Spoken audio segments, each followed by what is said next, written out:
Hello everyone, my name is Jasmine Rico and this is my Social Ecological Framework Model slideshow. So first off, you can see that I chose Atlantic salmon to focus on. The surrounding contributions are environmental professionals, pollution, humans, overfishing, and on the corners you can see species, ecosystems, consumers, and population. So Atlantic salmon are a critically endangered species in the northern cooler waters. This species may seem ordinary, but their role in the environment and ecosystems is tremendously important.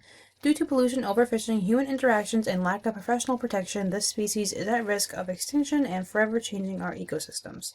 Without Atlantic salmon, their predators would suffer, the surrounding ecosystems who rely on their nutrients would suffer, and there would be an overall domino effect in the environment.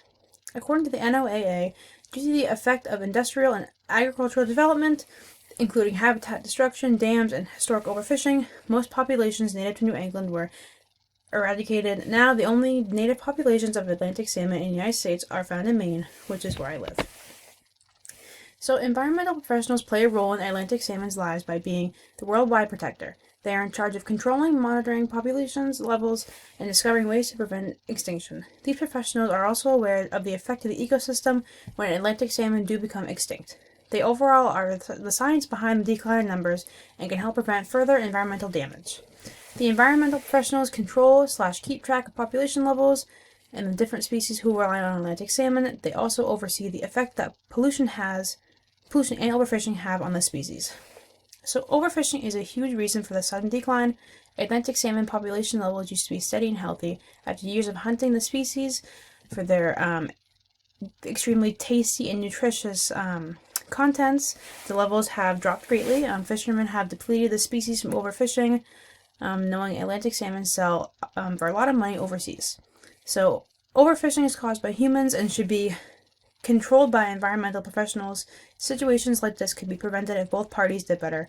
It affects population levels along with consumers, people who buy it and people who eat it, of the Atlantic salmon.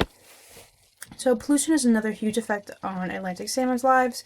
It affects the water they swim in and the food they survive on. Things such as trash, litter, microplastics, and oil spills get into the oceans and travel into surrounding streams, the streams that Atlantic salmon return to spawn. Without the areas to spawn, the species will never survive.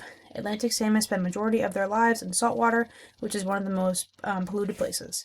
So pollution affects different species as well as the environment. It hurts the salmon, which hurts the vegetation and the consumers, which is the domino effect. So humans overall are a make it or break it factor in this issue. We can find ways to ultimately protect the species and act before extinction, or we could continue to sit back and let this permanent destruction further. We are the overall control of every reason the species is going extinct. From the overfishing to the pollution, we are to blame. As humans, we affect the ecosystem by letting Atlantic salmon go extinct. We are affecting consumers.